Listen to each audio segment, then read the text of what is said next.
Muy bien, estamos con el ingeniero Carlos Herrera Descalzi, es ministro de Energía y Minas, está hoy con nosotros para hablar de diversos temas. Uno de ellos comenzaremos por uno polémico, que es este acuerdo energético Perú-Venezuela. Bienvenido, ingeniero, gracias por estar aquí en nuestra casa. Buenos días, Clorinda, y felicitaciones. Bien, muchas gracias por estar con nosotros. En primer lugar, preguntarle acerca de este acuerdo energético. ¿Cómo va esto? ¿Cómo va el tema? ¿Cómo lo ve? Yo me hacía esta pregunta, ¿ya? Si yo fuera PDVSA, ¿tendría interés en ir a invertir fuera de mi territorio? Creo que no. ¿Por qué? Porque Venezuela tiene una de las mayores reservas de petróleo del mundo y su posibilidad de hallazgo es bien alto. Entonces es como decir, no tiene suficiente dinero para sacar todo lo que puede sacar en su propio país, está en su país y su posibilidad de hallazgos es bien alta. Además, Venezuela va a tener petróleo por mucho más tiempo de lo que pueden tener otros países. Entonces, para ellos, el interés de ir a invertir a otro país es un interés relativamente pequeño, casi nulo. En el caso de Petroperú, la situación es distinta. Si nosotros miramos la historia de lo que ocurrió en el Perú, digamos, en los últimos 20 años, los hallazgos de petróleo que hemos tenido han sido pequeños.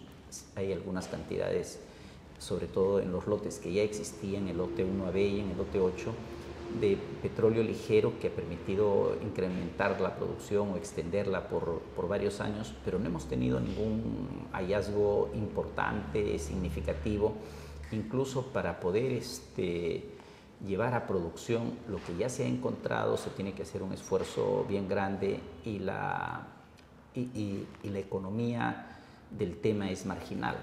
Entonces, a mí me parece que para Petroperú es una ventaja grande poder tener acceso a campos donde su posibilidad de encontrar petróleo es muy alta. O sea, podría invertir en Venezuela versus lo que podría invertir aquí. Claro, creo que, o sea, quitándole la nacionalidad a la empresa, una empresa cualquiera aspiraría a ir a campos de Irak, de Irán, de Arabia Saudí o de aquellos países donde la posibilidad de encontrar petróleo es mucho más alta. Eso sería el interés que deberían tener.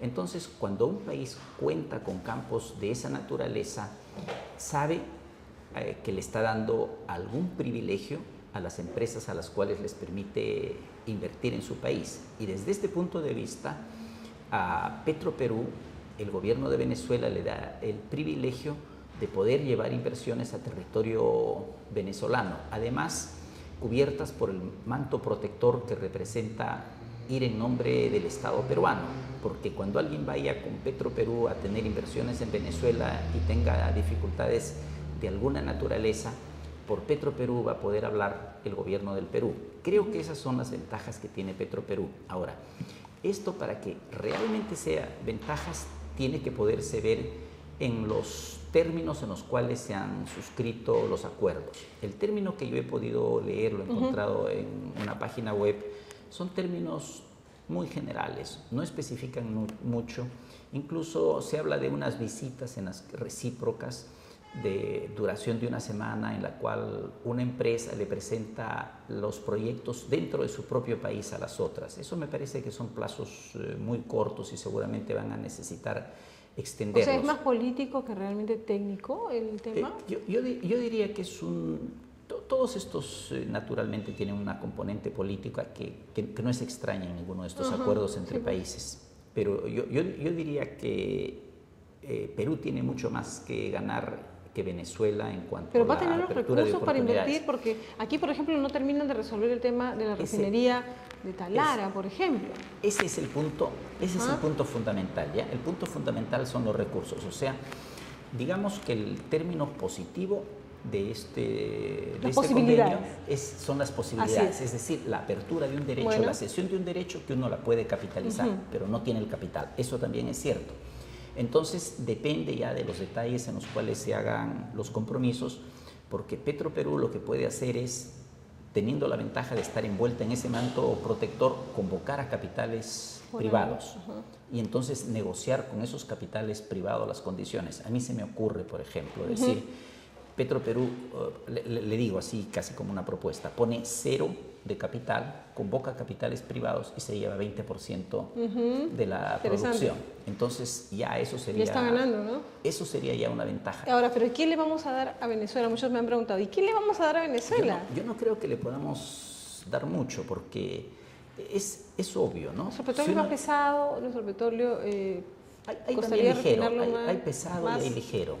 Pero no es por eso, sino porque con la cantidad de petróleo que ellos tienen en casa, tiene sentido salir fuera de casa. Le pongo el caso de ENAP, la empresa estatal chilena. Entonces, ENAP invierte, explora en distintos países. ¿Por qué? Porque ENAP sabe que sus posibilidades de encontrar petróleo en Chile son bajísimas. Y es claro que el gobierno chileno necesita el petróleo. Entonces, ¿cómo hace para conseguir ese petróleo? Busca en campos que tienen posibilidades altas y para eso tiene que llegar a acuerdos previos, que es el que falta instrumentar en el caso de Petroperú con PDVSA. Así es. Estamos en vivo en emprendedorestv.pe, tu canal, con el ingeniero Carlos Herrera Descalzi, ministro de Energía y Minas. Regresamos tras esta breve pausa para seguir hablando del tema y de otros más. Volvemos.